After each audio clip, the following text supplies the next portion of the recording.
In honor of May 1st, I'm going to talk about my experience leading a unionization effort. Um, it's one of the ways to make sure that workers get more say in their companies, organizations, or whatever. And I figure I can share my experience and what I learned in my particular context, and hopefully this is helpful for other people.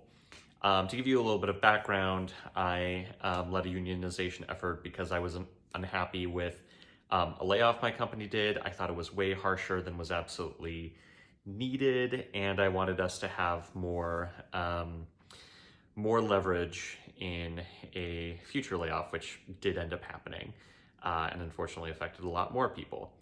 In any case, just so you know my context, I was at a tech company of about a few hundred people. So more, kind of like white collar work and all that.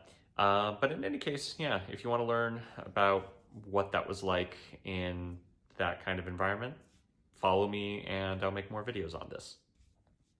And one other extra thing, we didn't get very far, so I can only talk about the first steps of the effort of unionizing, but hopefully that's still helpful in itself. Why might you want to unionize? The TLDR is it's the best way to have actual leverage when you're trying to negotiate with your employer. If you want something like better working hours, better benefits, or things like that, you can try to see what you can get on your own individually, but you don't have a lot of power there. You're very replaceable in a lot of working situations. And even if you're valued by your company, there's not a lot to make the company feel pressure to do that for you. And there's a lot of stuff that's something that would have to affect the whole company, and the company might not want to give better benefits to everyone.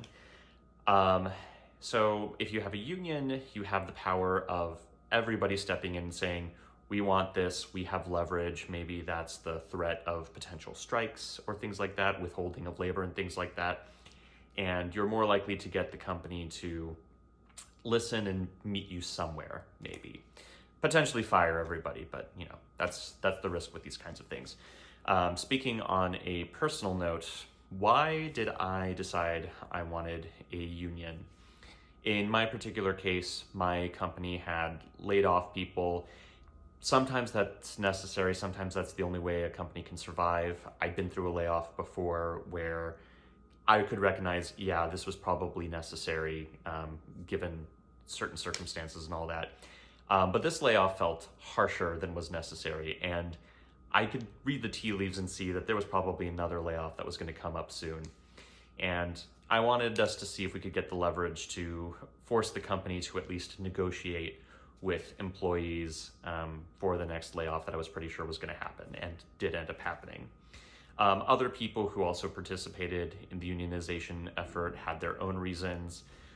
There was one segment of people that was definitely paid below market rate, and they wanted to have a union to negotiate better for themselves, better pay and all that. So there are all sorts of reasons, but in general, it's the sort of thing where if you have a lot of people who can together agree on things they want the company to do, and again, have some leverage like potential strikes to get the company to listen to them, a union can help. That's why you should consider unionizing. If you're going to unionize, who should you get to be in your union? I am doing a series on my experience unionizing, didn't get very far, but sharing what experience I had. Now, many people in the United States are eligible to be in a union. There are certain jobs that don't get the same federal protections. I'm not an expert. You can look that up on your own through some union website like AFL-CIO's information or CWA. Any of the big union websites will have resources about that. But in general, you want to get other individual contributors. You don't necessarily want managers in your union, or at least it creates too much of a conflict of interest. I learned this when I talked to a rep at one of the larger unions that tends to represent tech workers. I was a manager at the time, and He ran me through some questions to see if I could still be part of the union. We realized that no, it wouldn't be appropriate for me, a little bit too much of a conflict of interest. I still took part in helping talk to people and try to help the union be a thing at all, but I would not have been able to be part of the union because there's just too much that there's too much of a conflict of interest in terms of what is good for managers versus what's good for individual contributors. One other thing that was true about our case that I think might be interesting to know about, I've seen that there have been unions that have just been teams of companies or small parts of them. And I talked to the particular rep at CWA about that, and he said, we actually should try to get as many people as possible. I was originally going for we were originally going for just a small subset of technical teams at my company, but the union rep said, actually, we really should go for the entire engineering department at our company. It was just about 100 people at the time, so it wasn't that crazy, but it was still a lot more than I was originally prepared for.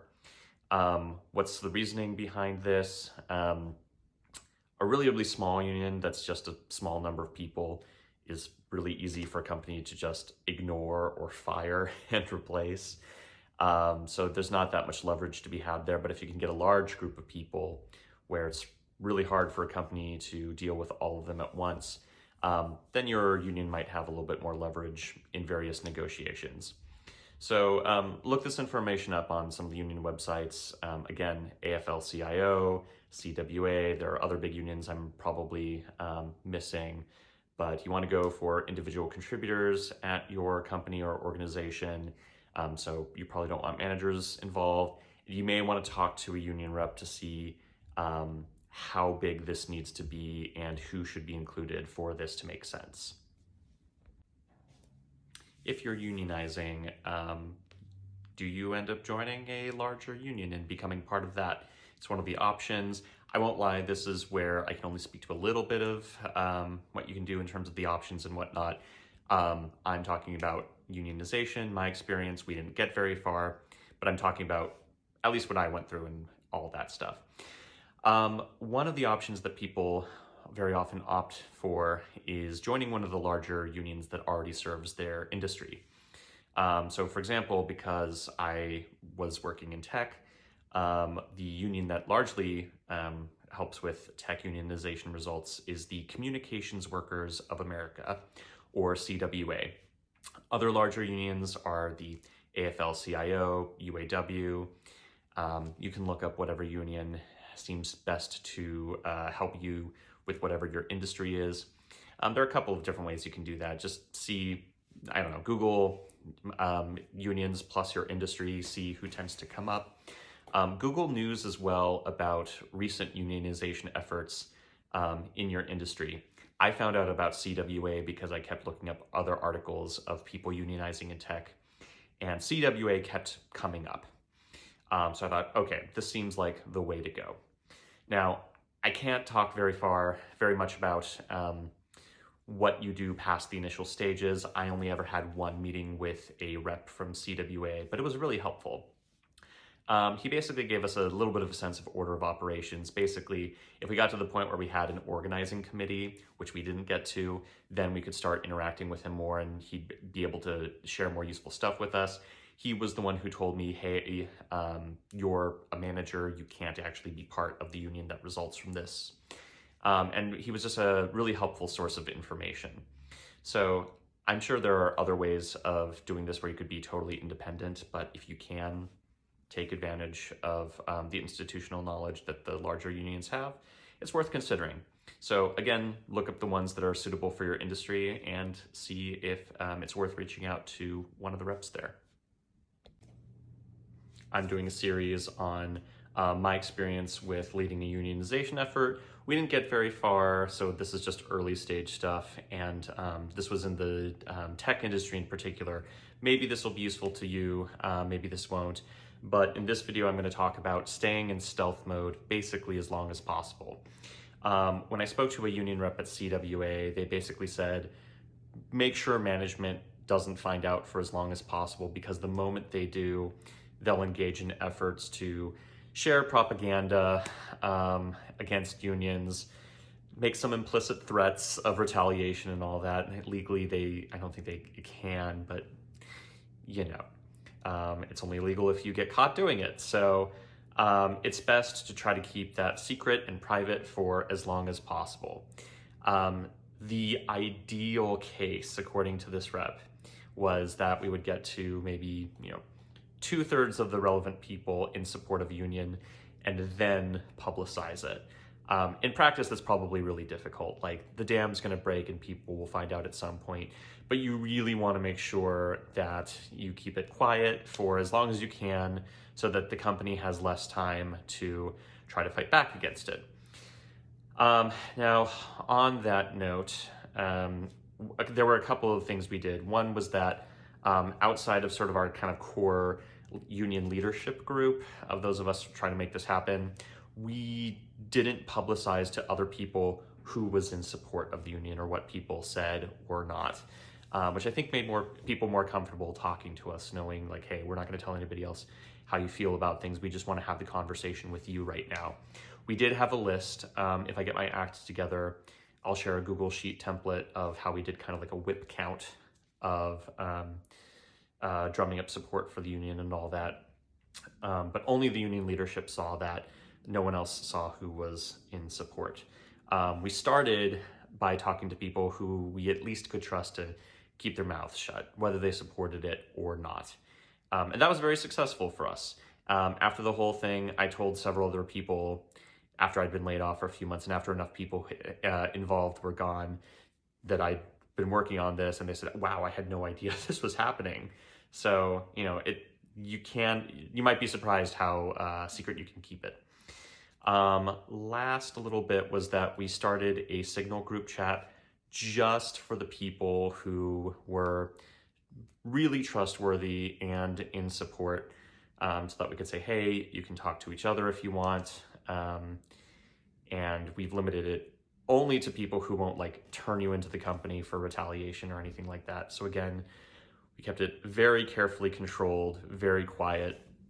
And this was up to the point where we talked to about 50% of the engineering department at my company, which I think was pretty good. Out of about 100-ish people, we talked to 50-ish, and no one outside of that found out. So keep that in mind. You want to keep that going as long as possible. Again, if you have to publicize it, if word gets out at a certain point, just try to make sure it happens as late as possible.